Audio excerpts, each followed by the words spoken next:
Hi, everyone, and welcome to the SkillShark podcast. My name is Jordan Dreger. We're here talking from Going Yard Baseball in Saskatoon, Saskatchewan. We want to thank SkillShark for the opportunity to have us on their podcast today. Both Neil and Corey have invited us in, and we're happy to talk today to you guys about our passion for coaching and kind of where our business is grown, what it's become, where we started, and where we are today, how we got there. So first off, my name's Jordan Dreger. I was born and raised in Saskatoon, Saskatchewan, which is where Going Yard Baseball is. I played my minor baseball career here in Saskatoon.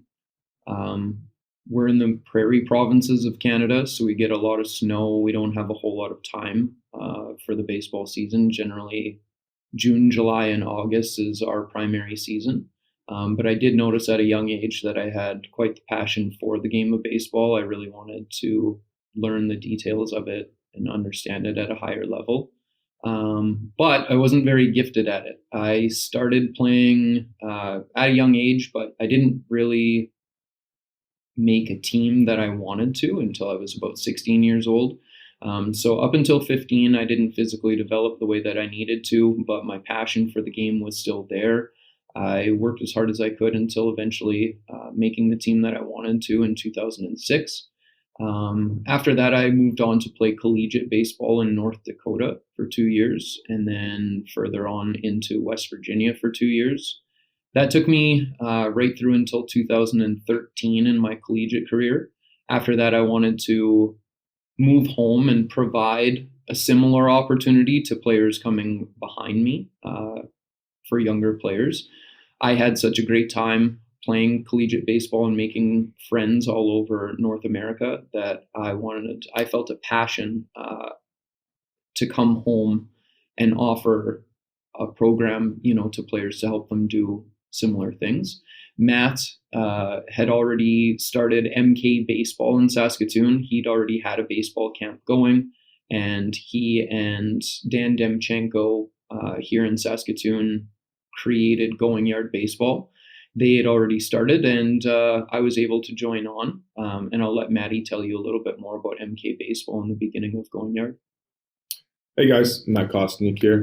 Like Jordan said, I grew up in Saskatoon, Saskatchewan as well here. I think this kind of makes us special. We're a homegrown business, born and raised. In 2006, I started MK Baseball out of the Saskatoon field house. From there, I didn't really know where it was going to take me, but I knew that I love this game of baseball and that I wanted to continue in the future coaching kids, whether it be in a full-time position, part-time. My goal out of high school was actually to become a teacher, a gym teacher. And in that second year of education, I got that phone call from Dan Demchenko asking me to come meet him and to talk and discuss a future facility here in Saskatoon named Going Yard. Within a year, that facility was up and going, and Going Yard was created with Dan and I there at the beginning, and then Jordan and I joining us a year and a half in. There was a lot of ups and downs, don't get us wrong, but at the same time, it allowed us to begin our business and to start an adventure like no other. Now we're going to move on into our passion for the game. Yeah, my passion for a game started at a young age, for sure, when I was in youth baseball. Coach's influence is amazing. How coaches influence and shape you as a player and as a young man is really important. And I think that my coaches did a great job of that. I attribute each and every one of my coaches for pushing me and helping me to get to where I was. So I thought that it was very important to come home and provide a good program and a good opportunity for these next players coming behind us. That being said, Matt had a lot of the players in Saskatoon attending Going Yard when I came into it. So it was easy for me to make a connection with those players and come in and get to know them. The environment was awesome. Maddie and the energy of Going Yard in 2013 and 14 was unrivaled. The paint was kind of falling off the walls because of excitement, I like to say. We worked really hard, and we worked with our local players to get to know them. And now we've had long-lasting relationships with those players over the last 5 or 6 years. We've developed a lot of relationships with new players, but we value each and every one that we come to, each client that we come to work with. And what we like to think is that we instill that same passion that we have for the game in each and every single one of them. I think that's what makes our business special, is that it's local, homegrown, and that we reach out to each and every player regardless of skill level. And, we create that personal relationship with them. And I think that's something that Matt exemplified in his camps preceding Going Yard and then brought into the culture of Going Yard. And I think that that's kind of what we'd like to discuss with you today, is just how our business flourished with those relationships and how we've been building. Yeah, my passion began with honestly a coaching video that my dad made me watch before he'd allow me to go on the mound this one spring, and it was me going into my second year midget and him just really instilling in me that, you know what, Maddie, if you really want this, we got to figure out the best way to for you to get on the mound and to throw your hardest and to be your most accurate. And from there, it kind of just took off, because the previous year, to be honest with you guys, I quit baseball. I thought I was going to be a professional golfer, but soon I found out that that wasn't what I was meant to do in life, and that video changed everything. From there, we got to the point where we started coaching together, and when we started coaching together in 2006, it was a Bantam AAA team, and we ended up winning it that first year. Went to a national championship, and to get that in your first year coaching, to go to a national championship and be with your dad, and actually my younger brother was on this Bantam team. It just instilled in me that, you know what, like, this is special. And from there, it kind of took off to the point where MK Baseball was started, and all these little things started to come together. In 2015, I won the Baseball Canada Grassroots Coach of the Year, and it gave me so much belief and excitement that, even though we're from small town Saskatchewan, it doesn't matter, because, like Jordan mentioned earlier, we had to start somewhere, and the grassroots kids, the 8 to 12-year-olds, those are the guys that they needed the instruction, because by the time Jordan and I started coaching midget baseball, we realized that these kids didn't have a fair chance because they didn't know baseball that well. And at the end of the day, it was just based on the coaching that they were receiving at the younger age levels. So as soon as we started to get that coaching up at the younger age levels with each other, and we also brought some other instructors on, it really started to show in baseball in Saskatoon that hey, we can get better at this game, and we can do things that no one thought we could do. That mentorship, like you said, is really important from dad, and like being able to create those relationships. A couple of really important ones for me. My midget coach was someone that I was very comfortable with between the ages of 15 and 18. And I think that helped to shape me as a person more than I know.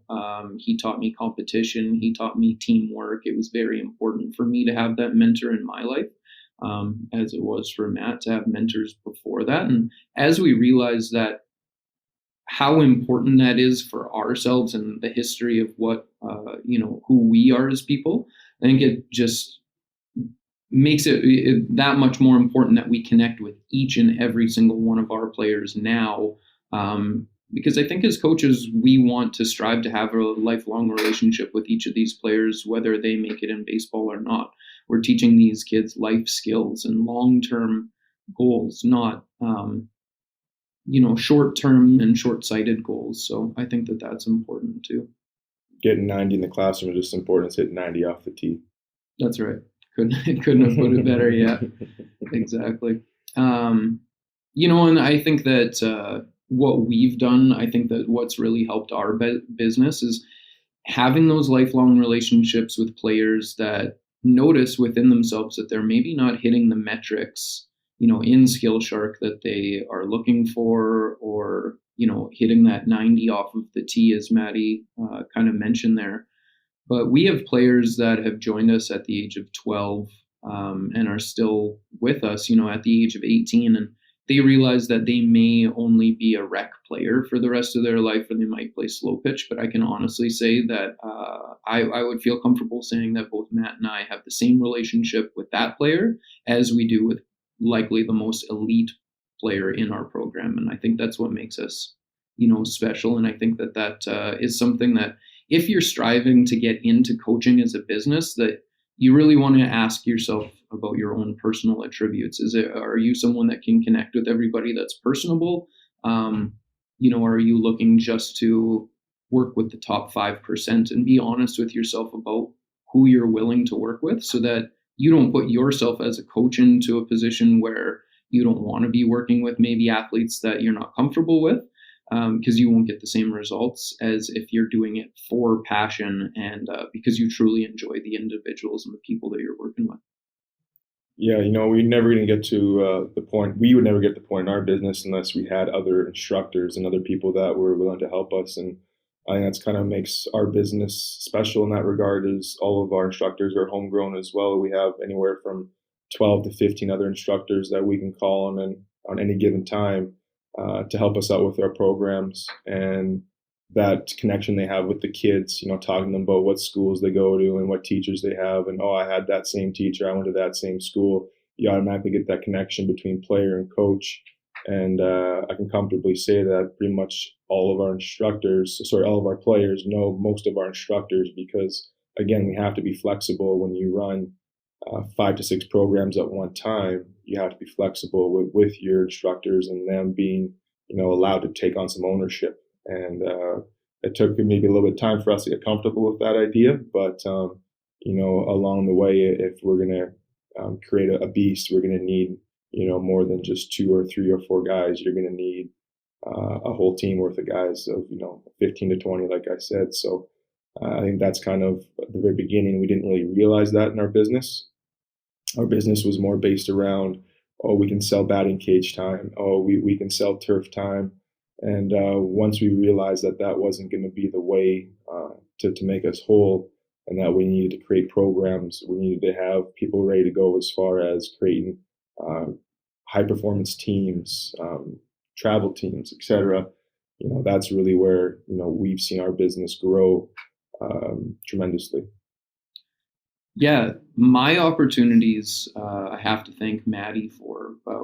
As we mentioned a little bit earlier, we were about 18 months into Going Yard's venture before I came along into the process. But I think as we realized, Maddie was, when I first came to Going Yard, watching Matt's energy in the cage, again, like as I previously mentioned, was unrivaled. I lived in South Carolina, West Virginia. I trained in a lot of indoor training facilities during my collegiate playing experience. And I'd never seen an instructor be able to end a lesson the way that Maddie did with his energy. And I think it's, again, because, like, going back to those personal relationships, he really strove to he wanted to see that kid walk out of the cage at the end of that lesson with a smile on his face and feeling proud. But the one thing that I think that we quickly realized is that Maddie was going 12, 14 hours a day. That energy starts to kind of dwindle a little bit at the end of each of those lessons, or even more problematic, that energy doesn't dwindle. And I think that's where Maddie got to. His energy output was just so high that I said, we have to create a team. We've got to expand a little bit on what we're doing here. And now at some points during the season, we have up to 18 coaches that work with us, again, on a part-time basis, but they are local. And the really cool part that I didn't really think about until now is just how well even our part-time coaches get to know our users and the players that are on our teams. Again, alluding back to my training days with collegiate experience, watching the difference between, say, an instructor that comes in and understands that he's got an individual lesson with you for the next 60 minutes. He learns your first name, and otherwise keeps it strictly business. You throw a pitching lesson with them, and at the end of your 60 minutes, you kind of walk out. I find that all of our instructors are willing to go overtime. Generally, our instructors know all of our users on a first and last name basis almost. Get to know them, get to know what they do outside of baseball, get to know them as people. And again, I think that's what, has really helped us grow as a business. And then when we move into the evaluation phase, especially now using SkillShark for the last couple of years, most of our instructors become our evaluators, and that's a huge plus because again, then knowing the software and the technology just allows us to run everything that we do just a little bit more smoother every year, just based on that experience.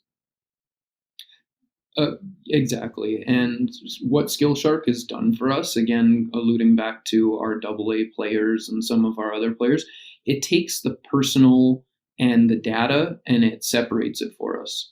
So we can be personal friends with a guy that's maybe not hitting the data numbers that he wants to get to. We can still help him with his passion, with his mindset, keep him in a positive place mentally, and push him towards getting those numbers. But it separates those data sets. And I think in the players' minds, it tells that player that whether I hit those numbers, my coach still appreciates me and my effort.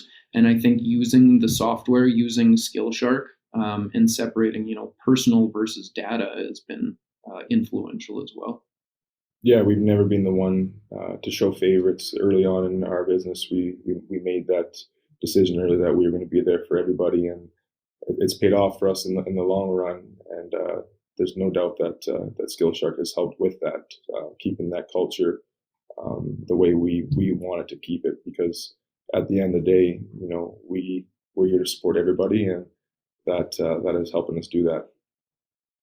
Yeah, SkillShark's been greatly influential. Like we can use the same team of 18 coaches to provide a tryout, complete an evaluation, and it doesn't need to be personal. There doesn't need to be any politics involved. It's strictly based on the data, and then a player gets to see immediately, where they think that their coach recommends that they can get better. We can even give them feedback and use SkillShark and our software integrations to lead back into our programs.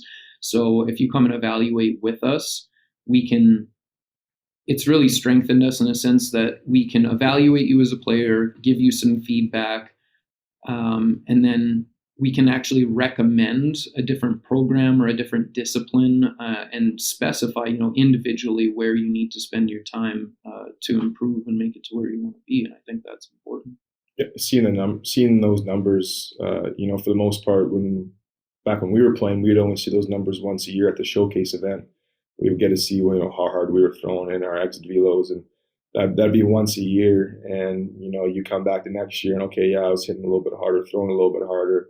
But at the end of the day, to see those numbers, once a week or once a month, it just shows these kids that, hey, this is where I'm at and this is where I need to be. So how much harder do I really need to work to accomplish that? And that just goes a long ways with our guys, because again, before when we were playing, we didn't see those numbers at all. That's a really good point. I find in our training today, times have changed.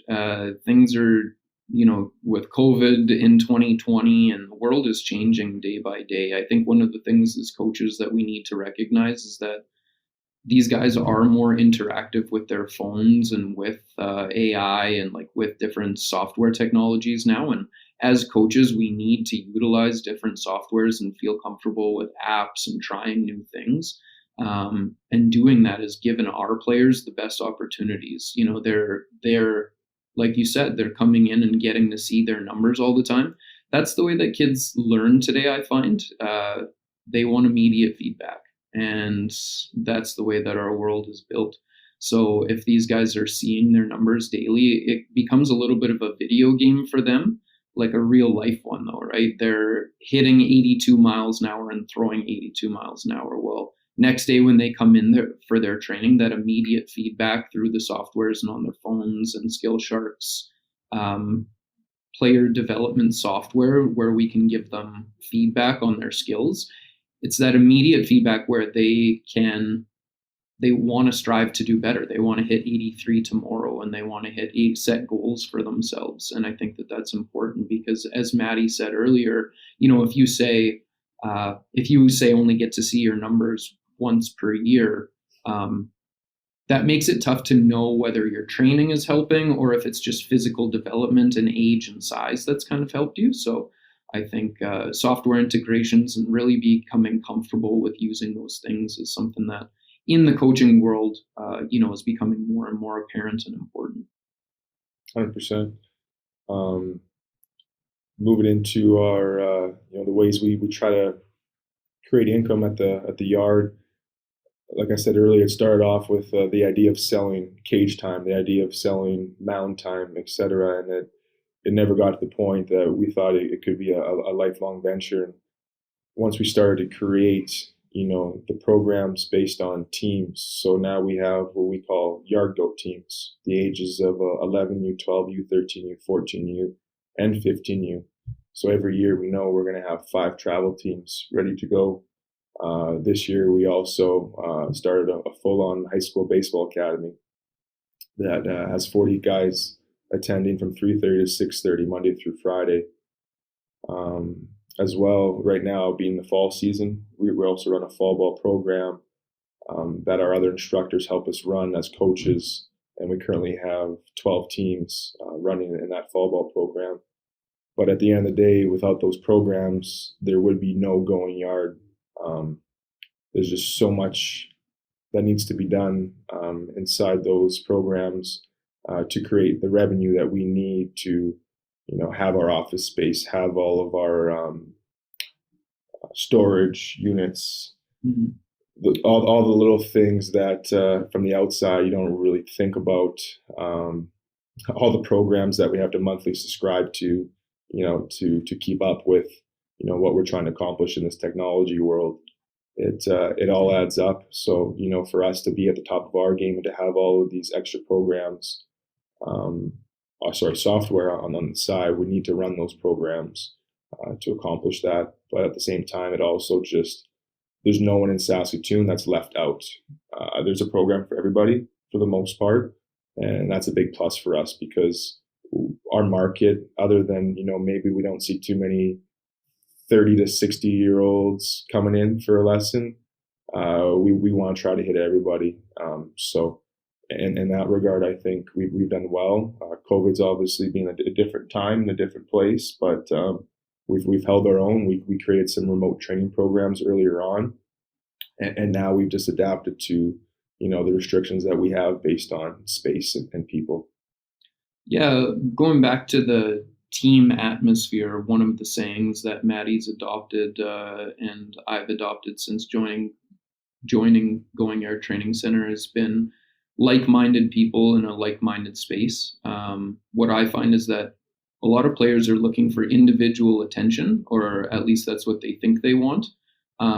But they're not as successful in those environments. I find that when we put our players together in groups of 15, 12 to 15 players, they tend to push themselves. They tend to have a little bit more fun. If we can put a team goal together, then they all help each other to strive those goals and understand what they're trying to accomplish. And I think that that's important for players, especially in today's day and age. Kids can get so isolated via social media, school. I think it's important for them to interact and have that team atmosphere. And I think that that's something that our community overall is asked for, is that team environment. I think that that type of relationships, like with other teammates and coaches, is growingly just getting more and more important with kids getting isolated. So I think that income strategy wise, the team atmosphere has been probably the biggest, catalyst in what we've built here so far. That and our software integrations, like where we can show them that video game type setting, and then they're working in a team atmosphere, so they get that immediate feedback. They can show their friends what their scores were. They're competing against each other in that environment, and those relationships with the players, I think that all of that kind of tied together has led to our success as a business. And yeah, we're going to keep moving forward to it and excited for the future. Yeah, just last point on that is, earlier on, we were seeing some kids burn out just based on it was more individual lesson based, and it gets tiring for those individuals, especially at that young age, where you're trying to, sometimes push 2 hour lessons because they want to get that work in. And yeah, those kids get burnt out a little bit quicker. But now you see them when they show up. They see little friend Johnny on the side, and they see him kicking butt, pushing hard, and it's a little bit easier for them to get in that same mental attitude and just the capacity to push through a couple of points that maybe during an individual lesson they wouldn't have pushed through as hard. Yeah, that camaraderie and teamwork, right? Cheering each other on when they're trying to hit their top velocity or something like that. That's what I think is super special and exciting to see in today's day and age, is seeing kids interact in that setting and really trying to go and get it. Like, it's a lot of fun to walk into that atmosphere every day as a coach. It makes our jobs easy. So we really have our clientele to thank for that. So 100%. yeah. There's no doubt. I think for today we're gonna call it. I think we accomplished what we need to accomplish, but hopefully to see you guys more in the future here with some more podcasts. Yeah, thanks for the opportunity, guys. Thanks for checking in and listening. Thanks to SkillShark again for the opportunity, and hope to see you guys again soon. Bye for now.